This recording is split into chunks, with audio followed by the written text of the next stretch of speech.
Siempre que se habla del origen del universo y del origen de la vida y del hombre, queda en muchas personas un resquemor que finalmente se expresa con una pregunta al final de la charla. Pero la Biblia dice que Dios creó el universo en 6 días. Entonces, ¿cómo se puede hablar, siendo católico y siendo creyente, cómo se puede hablar de millones de años y de miles de millones de años y de todas esas cosas que dice la ciencia? Primeramente, lo más importante que hay que tener en cuenta es que la Biblia no nos enseña ciencia. Para eso tenemos que hacer nosotros el trabajo. Como decía ya San Agustín, la Biblia no nos dice cómo van los cielos, sino cómo se va al cielo, que es más importante para nosotros. Pues bien, ni le puedo pedir a la Biblia que me enseñe ciencia, ni le puedo pedir a la ciencia que me enseñe teología. Son dos maneras parciales de conocer, pero no abarcan todo. El segundo punto es que la Biblia se escribió para enseñar ideas de valor teológico a gente que no tenía ninguna base científica. Hablarles de microbios hace 5.000 años a los nómadas de allá de Palestina sería como hablar en chino a un español. Hablarles de todo esto de las fuerzas de la materia, absurdo. De átomos, pero ¿qué es eso? De modo que no debemos buscar en la Biblia lo que no hay y que no sería comprensible para aquellos a quienes se dirigía la Biblia. Entonces, ¿qué se nos dice en el Génesis?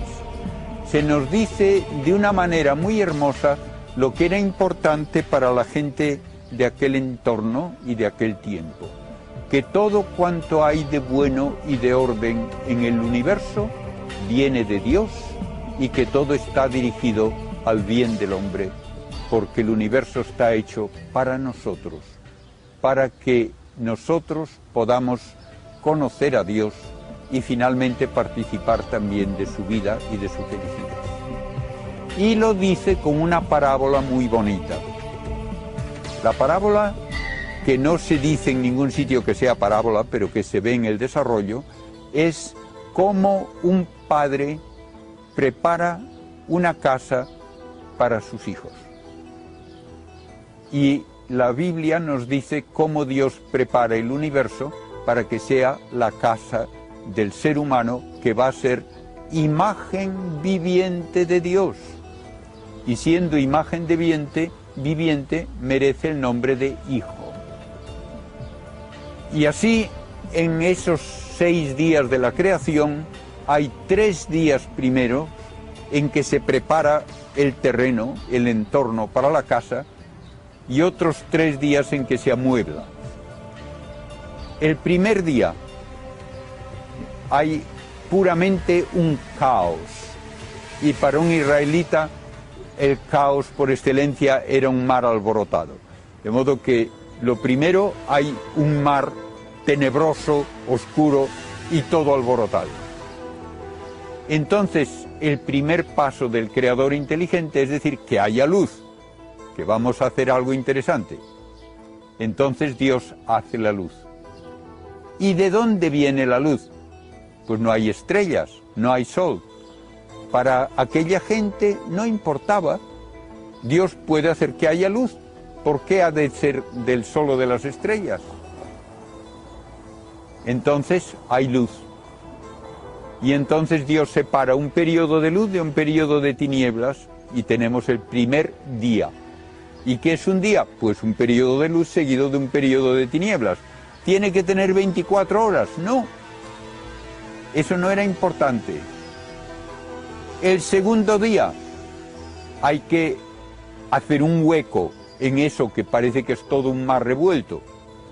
Y los antiguos tenían una idea muy poética, probablemente no se la tomaban en serio, pero la decían muchas veces, de que llueve porque hay agua allá arriba y se cae, y que se hace un pozo y aparece agua, porque hay agua allá abajo. Entonces, parece que el mundo es como una especie de cueva dentro de un entorno de agua. Pero para que haya ese espacio libre hay que hacer una bóveda que no se ve porque es transparente, pero que separa las aguas de arriba para que no caigan, y otro lugar abajo para que quede el resto del agua. Bien, esto se hace el segundo día. Ya está bien. Y otra vez vuelve a haber luz y tinieblas, tenemos el segundo día. El tercer día, por ahora solo hay agua. Y hay esa bóveda con más agua encima. Entonces hay que hacer un lugar seco. Para los antiguos que no conocían, y no se conoció hasta mediados del siglo XX, que los continentes se mueven y que cambian las cuencas de los océanos, etc. Para los antiguos, el mar está donde está porque Dios le da una orden. Ese es tu sitio y cuidadito con salir de ahí. Y entonces queda tierra seca y quedan los océanos. Y en esa tierra seca, entonces ya Dios comienza poniendo hierba. ¿Por qué? Porque la hierba va a ser necesaria para que pueda luego haber animales. Llega el cuarto día, y el cuarto día Dios empieza a decorar la casa. Y lo primero que hace, pone unas lámparas bonitas en el cielo. El sol, no para que sea de día, sino para que sea el que preside al día, y a la luna para que presida a la noche, y las estrellas. Y todo eso está en esa bóveda transparente. Recuerdo que un profesor mío de teología decía que para esa mentalidad primitiva, la luna era más útil que el sol, porque la luna sale de noche cuando hace falta y el sol en cambio sale cuando ya es de día. Bien, eso nos indica un poco el nivel de explicación a que estamos refiriéndonos. ¿Y las estrellas y el sol y la luna, qué importancia tienen?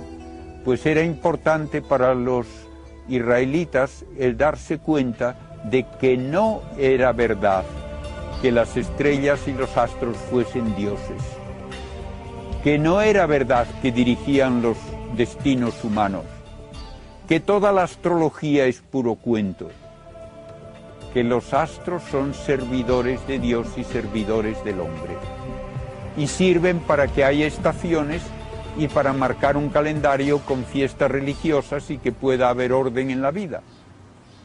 Y al Señor le llaman el Dios de los ejércitos, no porque sean ejércitos que van dando sablazos, sino porque es el ejército del cielo. Los astros son los ejércitos del Señor. Y por fin, cuando ya está preparado el lugar, entonces Dios hace los animales, primero en el agua y en el aire, luego en la tierra, y cuando todo está preparado, entonces puede ya hacer al hombre a su imagen y semejanza. De modo que es una parábola muy bonita de un Dios que hace todo con orden, lógicamente, para bien del hombre. Y esto es en contraposición a todo lo que decían los paganos, que decían que la tierra era lo más primitivo, y de la tierra nacían los dioses. Y los dioses no tenían omnipotencia, y no eran tampoco capaces de soportarse unos a otros y tenían luchas.